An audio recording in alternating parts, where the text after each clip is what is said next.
नमस्कार, मैं संतोष sir psychology channel पर सभी का तहे दिल से अभिनंदन और स्वागत करता हूं। और साथ ही नव वर्ष की ढेर सारी शुभकामनाएं आप लोगों को कि नया वर्ष जो है बहुत अच्छा हो सभी के लिए, सभी अपने लक्ष्य और उद्देश्य को प्राप्त कर ले। पिछले साल तो जो है दुनिया और भारत के लिए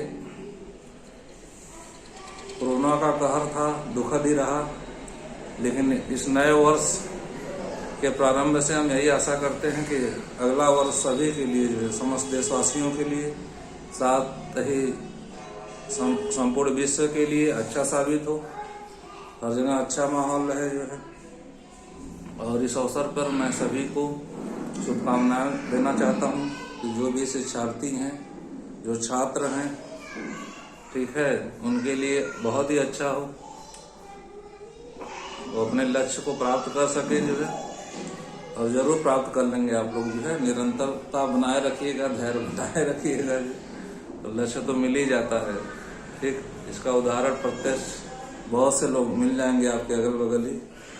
तो नए वर्ष की ढेर सारी बधाइयाँ शुभकामनाओं के साथ हम आज शुरू करते हैं।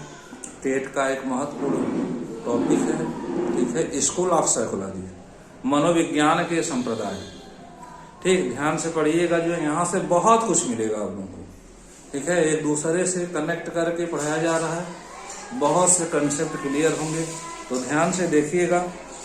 मनोविज्ञान का संप्रदाय, तो प्रारंभ करते हैं। देखिए मनोविज्ञान के संप्रदाय, स्कूल ऑफ साइकोलॉजी। ठीक है, संप्रदाय मतलब होता है स्कूल। तो इसमें बहुत से स्कूल थे, लेकिन कुछ महत्वपूर्ण स्कूल हैं जो आपके टेट के दृष्टिकोण से काफी महत्वपूर्ण है। तो पहला हम देखेंगे संरचनावाद। ध्यान से देखिएगा, संरचनावाद। अब देखिए इसका मेन टॉपिक था संवेदना, इमोशंस। मेन टॉपिक क्या था? संवेदना था। ठीक, और इसकी विधि क्या थी? अंतर्दर्शन प्रयोग। और इस मत के प्रमुख समर्थक मनोवैज्ञानिक थे विलियम वुंड और टिचनर थे। और इसकी शुरुआत कब हुई थी? 1879 में। ठीक है, उसके पहले हम लोग जो है मनोविज्ञान का अर्थ पढ़ रहे थे, तो वहां पे हम लोग देखे थे, क्या देखे थे कि विलियम वुंड कौन थे?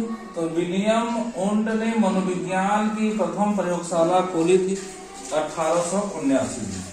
इसी समय संरचनावाद की भी शुरुआत हुई। ठीक, तो प्रश्न पूछता है संरचनावाद का जनक कौन है? तो विलियम वुंड। प्रश्न पूछता है प्रायोगिक मनोविज्ञान का जनक कौन है? William wound.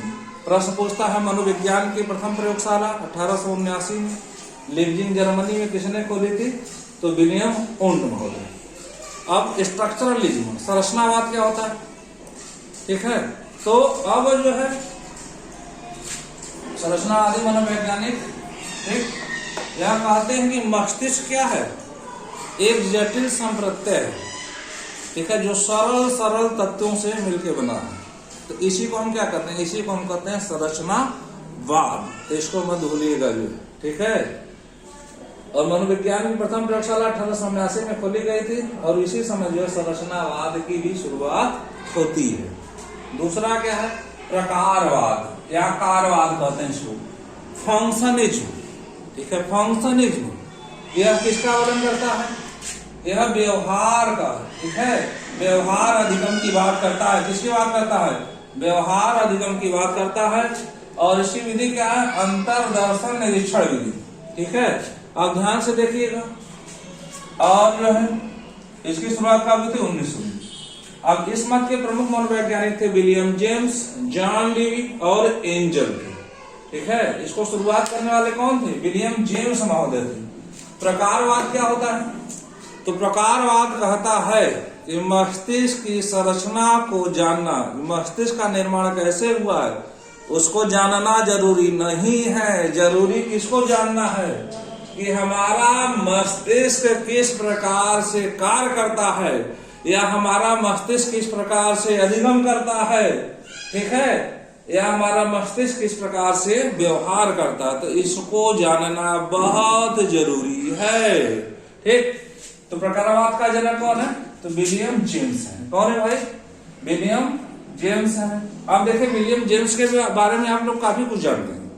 विलियम जेम्स कौन थे? तो विलियम जेम्स वही व्यक्ति थे जिन्होंने साइकोलॉजी को फिलॉसफी से अलग किया था, दर्शन से मनोविज्ञान को क्या किया था? अलग किया था। ठीक है, इसलिए आधुनिक मनोविज्ञान का जनक किसे कहते हैं? विलियम जेम्स को कहते हैं। ठीक, और प्रश्न पूछता है द प्रिंसिपल ऑफ साइकोलॉजी किसकी पुस्तक है? द प्रिंसिपल ऑफ साइकोलॉजी किसकी पुस्तक है? विलियम जेम्स की पुस्तक है। प्रकारवाद का जनक कौन है? विलियम जेम्स है। ठीक है, और एक प्रश्न और पूछता है, एक मूल प्रवृत्ति शब्द किसने दिया है? तो विलियम जेम्स ने दिया है। ठीक है, 14 मूल प्रवृत्ति की बात मैं नहीं कर रहा हूं, मूल प्रवृत्ति शब्द किसने दिया है? तो विलियम जेम्स ने दिया है, जो आधुनिक मनोविज्ञान के जनक है, साथ में प्रकारवाद के भी जनक है। और 14 मूल प्रवृत्ति, उससे जुड़े 14 संवेग किसने बताए हैं? तो आप जानिए, मैकडूगल महोदय ने। ठीक, आगे बढ़ते हैं। अगला है व्यवहारवाद, बिहेवियरिज्म। ठीक, यह किसकी बात करता है? यह व्यवहार का वर्णन करता है, और इसकी विधि क्या है? निरीक्षण प्रयोग। और इस मत के प्रमुख मनोवैज्ञानिक थे JB Watson, John Broadus Watson, Pavlov, Thorndike. और इसकी शुरुआत हुई थी 17 था 12-13। ठीक है, 1913 में शुरुआत हुई थी। अब व्यवहार क्या होता है? जैसा आप लोगों को पता है, जहां क्रिया के बाद प्रतिक्रिया होती है उसी को हम क्या कहते हैं? व्यवहार कहते हैं। जो वस्तुनिष्ठता का प्रश्न है, जिसे हम देख और सुन सकते हैं। तो इसकी शुरुआत कब हुई थी? 20वीं शताब्दी के प्रारंभ में, अर्थात 1913 में। ठीक, किसने किया था? जेबी वाटसन ने। इसलिए व्यवहार मनोविज्ञान का जनक किसे माना जाता है? तो व्यवहार मनोविज्ञान का जनक माना जाता है जेबी वाटसन को। सर्वप्रथम इन मनोवैज्ञानिकों ने, जो व्यवहारवादी मनोवैज्ञानिक थे, इन्होंने पशुओं के व्यवहार का अध्ययन किया था। फिर उसके बाद पशुओं के व्यवहार के अध्ययन करने के पश्चात फिर किसका अध्ययन किया? तो फिर इन्होंने जो है मनुष्य के या बालक के व्यवहार का अध्ययन प्रारंभ किया। तो अब देखिए, यहां से बहुत से प्रश्न मिलते हैं आपको। अब इन्होंने,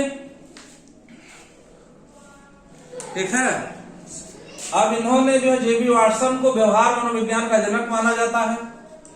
और इन्होंने किस यूनिवर्सिटी में शुरुआत की थी? तो हॉपकिंस यूनिवर्सिटी, यह हॉपकिंस विश्वविद्यालय यूनिवर्सिटी में अमेरिका में जो है, ठीक है, इस व्यवहार मनोविज्ञान की शुरुआत की थी। ठीक, और यह अमेरिकी मनोवैज्ञानिक थे। कौन थे? अमेरिकी मनोवैज्ञानिक थे। तो यहां से प्रश्न पूछता है व्यवहार मनोविज्ञान का जनक कौन है? तो जेबी वाटसन। ठीक है, ठीक, और पूछता है किसने कहा था मुझे 1 दर्जन शिशु दे दो। ठीक है, जिसको आप जो चाहोगे, डॉक्टर, इंजीनियर, चोर, डकैत, मैं उसे बना दूंगा। तो किसने कहा था? जेबी वाटसन ने। ठीक है, अब व्यवहार मनोविज्ञान के साथ एक थ्योरी का प्रारंभ हुआ था, SOR थ्योरी। SOR थ्योरी किसकी है? तो यह वुडवर्थ महोदय की है। किसकी है? वुडवर्थ महोदय की है। ठीक, पावलोव का क्या है? शास्त्रीय अनुबंधन का सिद्धांत। थॉर्नडाइक का क्या है? ठीक है, थॉर्नडाइक महोदय का क्या है? SR theory. ठीक, याद रखिएगा, ये सब आगे अधिगम में भी बताया जाएगा। ठीक, फिर आगे बढ़ते हैं। अगला है समग्रवाद। समग्रवाद को हम क्या कहते हैं? गेस्टाल्ट भी कहते हैं। समग्रवाद को हम क्या कहते हैं? गेस्टाल्ट कहते हैं। यह किस भाषा का शब्द है? यह जर्मन भाषा का शब्द है। जर्मन भाषा का शब्द है, इसको याद रखिएगा। इसका मुख्य प्रकरण क्या है? प्रत्यक्षीकरण, स्मरण, अंतर्दृष्टि। इसकी विधि है अंतर्दर्शन, निरीक्षण, प्रयोग। अब देखिए, ध्यान से देखिए, इस मत के प्रमुख प्रतिपादक कौन थे? तो मुख्य प्रतिपादक थे मैक्स वर्दिमर। ठीक है, यहां से प्रश्न अगर पूछता है कि समग्रवाद का मुख्य प्रतिपादक कौन थे, तो मैक्स वर्दिमर थे। और इस मत में 4 मनोवैज्ञानिक, मैक्स वर्दिमर, वोल्फगैंग कोहलर, ठीक है, कोर्ट कोफका और कोटलिन। तो ये चारों नाम याद कर लीजिएगा, ठीक है। मैक्स वर्दिमर, वोल्फगैंग कोहलर, कोर्ट कोफका और कोर्ट लेविन। और इसकी शुरुआत कब किया था इन्होंने? 1912 में। अब गेस्टाल्ट का मतलब क्या होता है?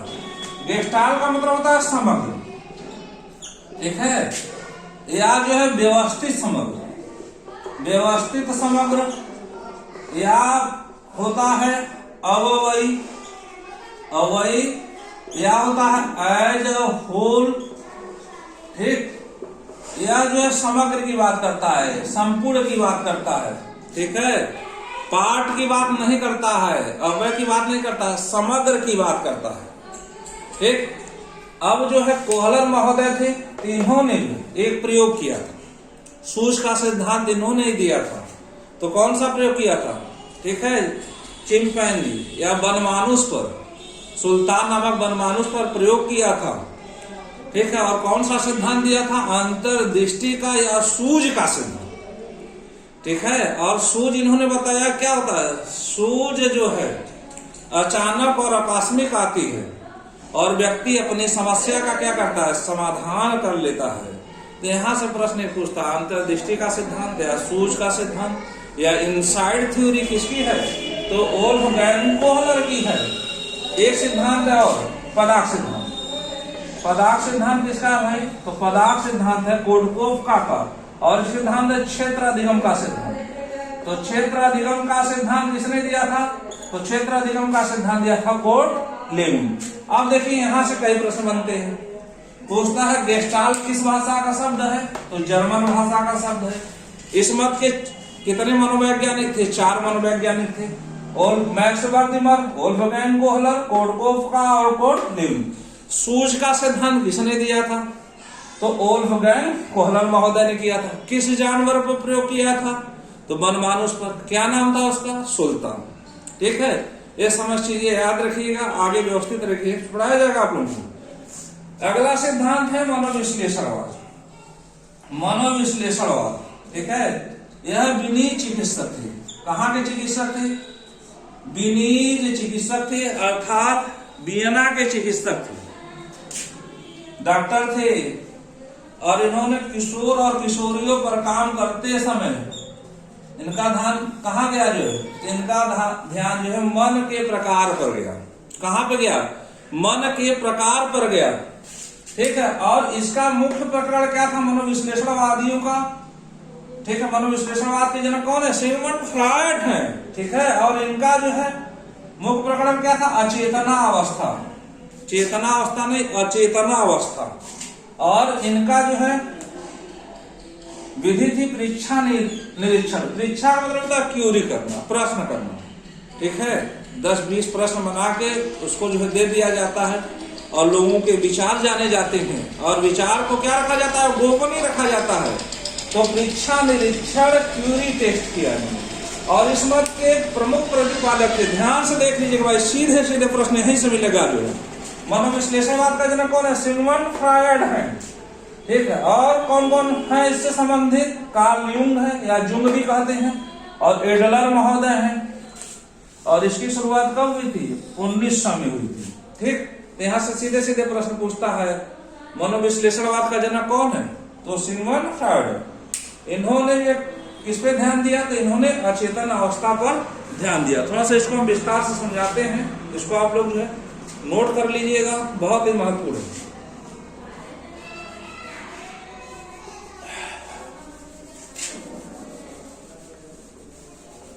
ध्यान से देखते रहिए, ठीक है। अभी 1-2 और हैं, उनको भी हम लोग देख लेते हैं।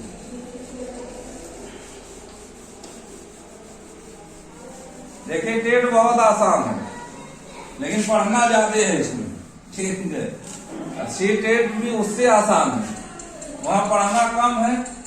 आपकी समझ की परीक्षा लेता है, कुछ टॉपिक है, लेकिन टेट का टॉपिक जो है काफी लंबा चौड़ा है। तो मनोविश्लेषणवाद के जनक कौन थे? सिगमंड फ्रॉयड थे, ठीक। इन्होंने मन के कितने प्रकार बताए थे? तो इन्होंने मन के 3 प्रकार बताए थे। पहला क्या बताया था? चेतन। दूसरा क्या बताया था? अचेतन। और तीसरा क्या बताया था? अर्धचेतन। क्या बताया था, अर्ध चेतन। ठीक है, चेतन क्या है, वास्तविक स्थिति। हम कहाँ रहते हैं, यह हमको जो है तर्क पूर्वक सोचने पर, ठीक है, तर्क पूर्वक जो है कार्य करने पर जो है ध्यान दिलाता है और हम गलत कामों से बचते हैं। लेकिन हमारे मन का दूसरा भाग क्या है, अचेतन। ठीक, अब अचेतन और यह किसका वर्णन करता है, जो मनोविश्लेषणवादी का मुख्य प्रकरण क्या है, चेतना अवस्था। अभी आप लोग देखिए, अब देखिए, मान लीजिए यह क्या है, पानी है, क्या है, पानी है, और पानी में बर्फ डालेंगे तो इसका क्या होता है, अधिकांश छिपा होता है। पानी में अगर बर्फ का टुकड़ा डालेंगे तो अधिकांश क्या होता है, छिपा होता है, थोड़ा सा दिखाई दे रहा है। ठीक है, तो जो अधिकांश छिपा होता है उसी को हम क्या करते हैं, उसी को कहते हैं अचेतन। ठीक है, और जो अचेतन मन की तुलना किससे की है, इन्होंने बर्फ के टुकड़े से की है। और इन्होंने कहा, ठीक है, चेतन कहता है कि यह वास्तविकता का आभास कराता है कि यहाँ नहीं जाना है, वहां नहीं जाना है, ये नहीं करना है, ये नहीं करना है। लेकिन हम बैठे बैठे फिर पुनः कहाँ चले जाते हैं, अचेतन अवस्था में चले जाते हैं। और ये हमारी क्या है, ये हमारी अतिरिक्त इच्छाएं हैं, हमारी वासनाएं हैं। ठीक है, वासनाएं हैं, हमारी काम है। और यह हमको जो है फिर क्या कहती है कि नहीं भाई, चलना चाहिए वहां, उनको भी कुछ लाभ हो जाए और हमको भी कुछ लाभ हो जाए। इसीलिए सिगमंड फ्रायड ने क्या कहा है, इसीलिए सिगमंड फ्रायड ने कहा है व्यक्ति अचेतन हाथों की, अचेतन हाथों की कठपुतली है। व्यक्ति क्या है, अचेतन हाथों की कठपुतली है। ध्यान दीजिएगा। और अचेतन की तुलना, प्रश्न पूछ सकता है, अचेतन की तुलना जो है, ठीक है, सिगमंड फ्रायड ने किससे की है, तो अचेतन की तुलना जो है बर्फ के टुकड़े से की है। ठीक, अब युंग थे, एक मनोवैज्ञानिक युंग थे, कार्ल युंग या जुंग भी कहते हैं इनको। तो इन्होंने मन के कितने प्रकार बताए थे, तो इसको भी याद रखिएगा। इन्होंने मन के 2 प्रकार बताए थे। कौन कौन बताए थे भाई, इन्होंने बताए थे व्यक्तिगत अचेतन। ठीक है, कौन कौन बताए थे, व्यक्तिगत अचेतन, और दूसरा क्या बताया था, सामूहिक अचेतन। ठीक है, सामूहिक अचेतन। देखिए ये सब सीधे टेट में आपको सीधे सीधे प्रश्न मिलेंगे। व्यक्तिगत अचेतन और सामूहिक अचेतन किसने बताए थे, तो कार्ल युंग ने। मन के 3 प्रकार किसने बताए थे, तो सिगमंड फ्रायड ने। चेतन, अचेतन और अर्धचेतन। इसमें जो है वास्तविक स्थिति का बोध कौन कराता है, तो वास्तविक स्थिति का बोध कराता है चेतन। ठीक है, कौन जो है अवास्तविक स्थिति का बोध कराता है, तो अचेतन। ये समझ चीज याद रखिए, आगे और विशद रूप से पढ़ाया जाएगा आप लोगों को कि सिगमंड फ्रायड ने व्यक्तित्व के कितने प्रकार बताए थे। ठीक है, इदम अहम परम। ठीक, और कार्ल युंग ने व्यक्तित्व के कितने प्रकार बताए थे, अंतर्मुखी, बहिर्मुखी तथा उभयमुखी। 3 प्रकार बताए थे। अब उसको हम लोग आगे बढ़ेंगे तो कई जगह मिलेंगे, अधिगम में भी मिलेंगे, प्रेरणा में भी मिलेंगे, तो उसको देखा जाएगा। तो ये हो गया आपका 5। अगला संप्रदाय हम देखते हैं। ठीक है, ध्यान से देखिए, लास्ट में मैं प्रश्न करूंगा, ये देखता हूं आप लोग बता पाते हैं कि नहीं। 1-2 संप्रदाय और हैं, इनको भी हम लोग देख लेते हैं। 1-2 संप्रदाय और हैं, इनको भी हम लोग देख लेते हैं। ठीक है, अगला है मानवतावाद। कौन है, मानवतावाद। मानवतावाद, इस मत के प्रमुख मनोवैज्ञानिक थे, कौन थे, एब्राहम मैस्लो, कार्ल रोजर्स और आल्पोर्ट। एब्राहम मैस्लो, ठीक है, आल्पोर्ट और कार्ल रोजर्स। याद रखिएगा। ठीक है, अब यहां से प्रश्न आ सकता है, मानवतावादी कौन, मानवतावाद क्या है। ठीक है, किसे कौन है, तो एब्राहम मैस्लो है, आल्पोर्ट है और कार्ल रोजर्स। अब देखिए, एक व्यवहारवाद पढ़े थे आप लोग। व्यवहारवाद क्या करता है, जहां क्रिया के बाद प्रतिक्रिया होती है। उसी को हम क्या कहते हैं, व्यवहार कहते हैं। लेकिन मानवतावाद कहता है नहीं भाई, हमेशा क्रिया के बाद प्रतिक्रिया हो तभी सही है। मानवतावाद कहता है हम विवेक पूर्ण ढंग से सोचने वाले प्राणी हैं, हमारे अंदर इंसानियत होनी चाहिए, जो है हमारे अंदर जो दूसरे के हित करने की भावना होनी चाहिए, परोपकार की भावना होनी चाहिए। ठीक, अगर कोई सड़क पे गिर जाए या रोड पे गिरा पड़ा है तो मानवता क्या कहती है कि व्यवहारवादी दृष्टिकोण लगाए कि हम उठा देंगे तो कुछ मिलेगा वहां से, तो कुछ देगा या देगी। ठीक है, क्रिया के बाद प्रतिक्रिया होगी, क्या यही सही है? तो ऐसा हमेशा सही नहीं है। मानवतावाद कहता उठाइए भाई उसको, इंसानियत कहती पहले गिरा है उठाइए, जो है उससे कोई आशा मत करिए, क्योंकि हम इंसान हैं, हमारे अंदर इंसानियत होनी चाहिए, दया, प्रेम, करुणा, यही सब होनी चाहिए ना, यही होनी चाहिए। तो मानवतावाद के प्रमुख मनोवैज्ञानिक हैं एब्राहम मैस्लो, आलपोर्ट और कार्ल रोजर। एक देखिए और आगे आएंगे, ठीक है, मैस्लो भी आगे आएंगे, व्यक्तित्व में आएंगे। ठीक है, आलपोर्ट ने व्यक्तित्व की परिभाषा दी थी और कार्ल रोजर्स भी आगे कई जगह आएंगे जो। ठीक है, सूचना प्रक्रिया का सिद्धांत कार्ल रोजर का है। ठीक, आगे बढ़ते हैं, एक सिद्धांत और, एक क्या अभी दो सिद्धांत और। अगला है प्रयोजनवाद।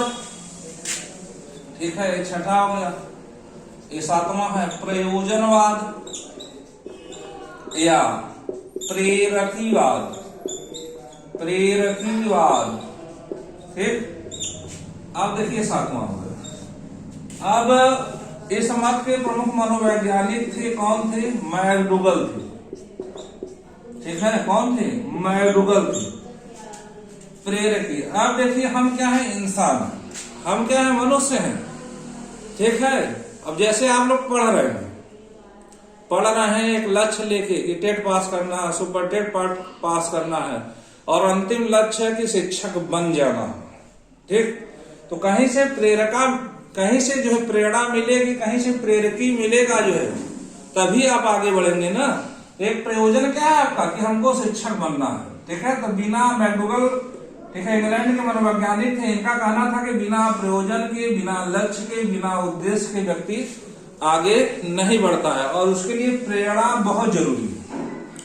ठीक है, अगर प्रेरणा है तो हम जो है बड़े से बड़े लक्ष्य बड़े आसानी से प्राप्त कर सकते हैं। प्रेरणा है, कुछ करने की आशा है, जिज्ञासा है। ठीक है, तो हम बहुत से बड़े लक्ष्य बड़े आसानी से हासिल कर लेते हैं। तो प्रेरणा, अब देखिए इन्होंने कहा जो प्रेरकी है इसकी उत्पत्ति किस शब्द से हुई है?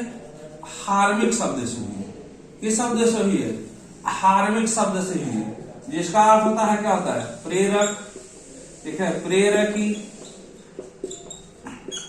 ये समस्त अर्थ होता है। ठीक, तो बिना प्रेरणा के हम कोई लक्ष्य हासिल नहीं कर सकते। प्रेरणा बहुत जिंदगी में जरूरी है।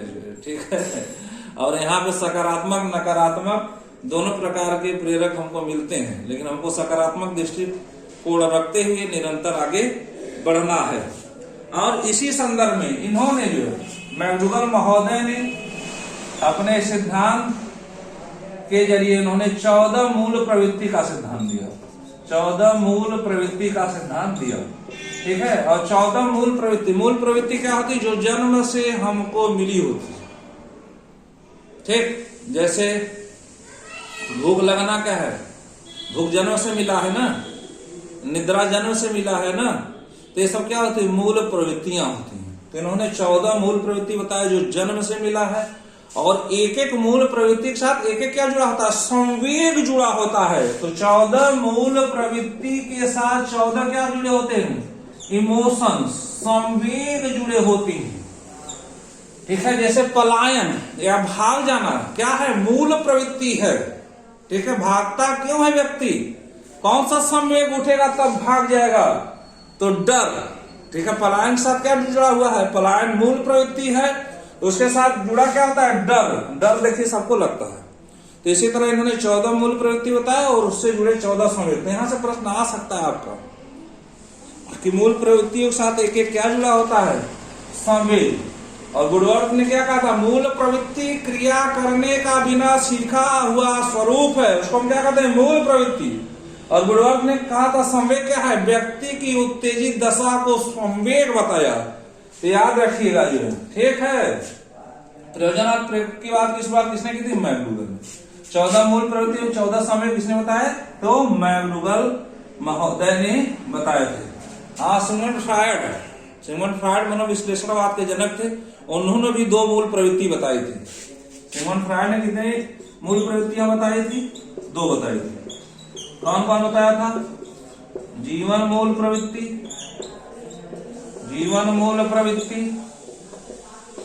और दूसरा क्या बताया था, मृत्यु मूल प्रवृत्ति। मृत्यु मूल प्रवृत्ति। जीवन मूल प्रवृत्ति को क्या कहते हैं, इरोस कहते हैं, ठीक है, जो हमको सकारात्मक कार्य कराती है। मृत्यु मूल प्रवृत्ति को क्या कहते हैं, थैनाटोस कहती हैं, ठीक है, जो हमको नकारात्मक कार्य कराती है और गलत काम करते हैं और अंततः हमारा क्या होता है, विनाश हो जाता है। और सकारात्मक काम करते हैं, जीवन मूर्ति सकारात्मक काम कराती है, निरंतर हमको आगे बढ़ाती है और अंततः हम आगे बढ़ते चले जाते हैं। ठीक, यहां से भी प्रश्न आपके आते हैं। अब आगे बढ़ते हैं, एक स्कूल और बचा है, संज्ञानवाद। ठीक है, एक स्कूल और बचा है, संज्ञानवाद।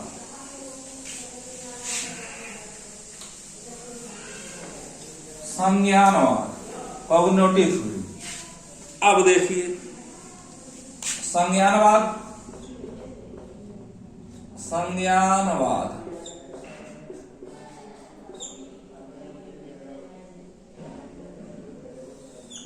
ठीक है। संज्ञानवाद के देखिए मुख्य प्रतिपादक कौन था, तो जीन पियाजे थे, ठीक है, जीन पियाजे थे। कौन था, जीन पियाजे महोदय थे, ठीक। और इनके साथ और मनोवैज्ञानिक जुड़े थे, जो ब्रूनर भी थे, जेरोम ब्रूनर भी थे, ठीक है, आलपोर्ट भी थे। ये सब जो है संज्ञानवादी मनोवैज्ञानिक थे। अब संज्ञान का मतलब क्या होता है, अब देखिए बच्चा जब धीरे धीरे जन्म लेता है, बड़ा होता है, तो उसका क्या होता है, मानसिक विकास, ठीक है, क्या होता है, मानसिक विकास। अर्थात जो है मस्तिष्क में जो है परिपक्वता आती जाती है, तो उसको हम कहते हैं मानसिक विकास। साथ में धीरे धीरे बड़ा होता है तो उसकी जानकारी बढ़ती जाती है, ठीक है, तो इसको हम क्या कहते हैं, बौद्धिक विकास। क्या कहते हैं, बौद्धिक विकास। तो दोनों मिल के जो है, दोनों जब मिलते हैं, ठीक है, बालक परिपक्वता की ओर बढ़ता है, तो इसी को हम कहते हैं संज्ञानवाद, ठीक। और संज्ञानवाद का मुख्य प्रतिपादक कौन था, जीन पियाजे। तो यहां से आपका सीधे सीधे प्रश्न पूछ लेता है, ठीक है। जीन पियाजे कौन थे, संज्ञानवादी मनोवैज्ञानिक थे और स्विट्जरलैंड के मनोवैज्ञानिक थे। अब इन्होंने मानसिक विकास के कितने स्तर बताए, तो इन्होंने मानसिक विकास के कितने स्तर बताए, 4 स्तर बताए, ठीक है। चारों ध्यान से पढ़िए और चारों याद रखिएगा। आगे जो है अधिगम के सिद्धांत में इसको मैं विस्तार से बताऊंगा। तो 4, ठीक है, 4 स्तर बताए थे। कितने स्तर बताए थे, 4। पहला क्या है भाई, संवेगी गामक अवस्था। संवेगी या संवेदी भी कहते हैं, गामक अवस्था, संवेदी गामक अवस्था। इसकी उम्र क्या है, 0 से 2 वर्ष, ठीक है। पहली अवस्था क्या है, संवेदी गामक अवस्था। सेंसरी मोटर स्टेज, इसको कहते हैं सेंसरी मोटर स्टेज। क्या कहते हैं, सेंसरी मोटर स्टेज, ठीक है, 0 से 2 वर्ष। दूसरा क्या है, पूर्व संक्रियात्मक अवस्था। कौन सी अवस्था है, पूर्व संक्रियात्मक अवस्था, प्री ऑपरेशनल स्टेज। इस पूर्व संक्रियात्मक अवस्था क्या है भाई, 2 से 7 वर्ष। कितने से, 2 से 7 वर्ष, याद रखिएगा। दूसरी अवस्था क्या है, पूर्व संक्रियात्मक अवस्था 2 से 7 वर्ष, ठीक। तीसरा क्या है, मूर्त संक्रियात्मक अवस्था। मूर्त संक्रियात्मक अवस्था, मूर्त संक्रियात्मक अवस्था।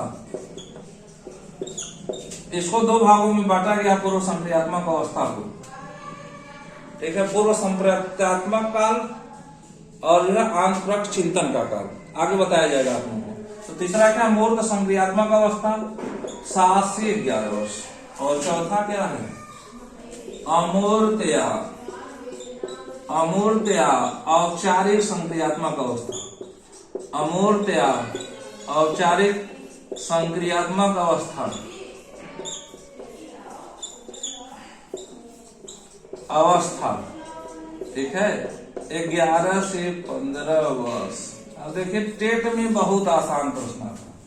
टेट में क्या करता है, टेट में बहुत आसान प्रश्न पूछता है, पूछ सकता है संज्ञानवाद का जनक कौन है, तो जीन पियाजे, ठीक है।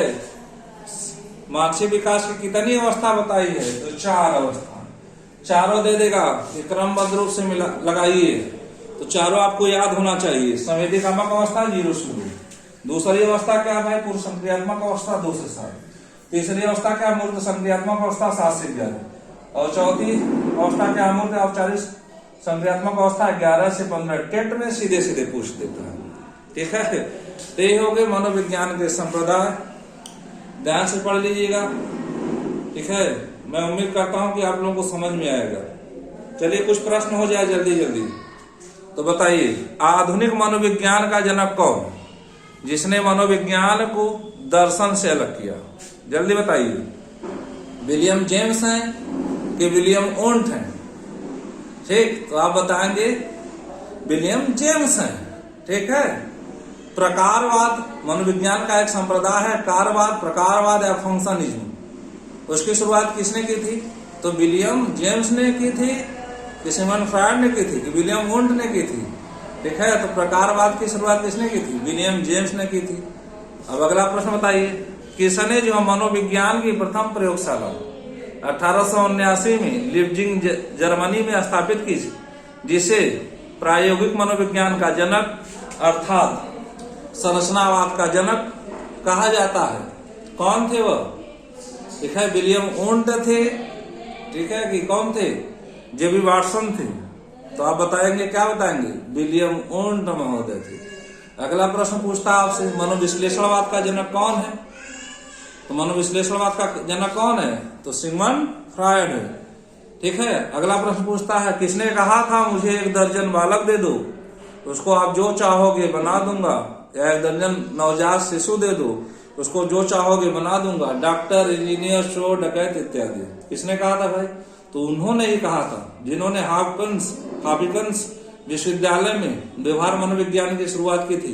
तो व्यवहार मनोविज्ञान की शुरुआत किसने की थी, व्यवहार मनोवैज्ञानिक किसे माना जाता है, ठीक, तो जेबी वाटसन को, जॉन ब्राड्स वाटसन को, ठीक है। अब आपसे पूछता है कि क्या पूछता है, संज्ञानवाद का जनक जीन पियाजे को माना जाता है, तो जीन पियाजे की तीसरी अवस्था क्या है, इसकी उम्र बताइए। तो अगर इसको ध्यान से पढ़ें तभी आप बताएंगे। तो तीसरी अवस्था क्या है, मूर्त संक्रियात्मक अवस्था 7 से 11 वर्ष। देखिए टेट में इसी तरह प्रश्न पूछता है। अब पूछता है समग्रवाद या गेस्टाल्टवाद का अर्थ क्या होता है, उसका अर्थ होता है अवयी, संपूर्ण, व्यवस्थित, समग्र, एज अ होल। इस मत के 4 मनोवैज्ञानिक बताइए। तो 4 मनोवैज्ञानिक अभी पढ़ाया गया आपको, मैक्स वर्दिमर, दूसरा वोल्फगैंग कोहलर, तीसरा कोटकोफ का, और चौथा कोट लेविन, ठीक।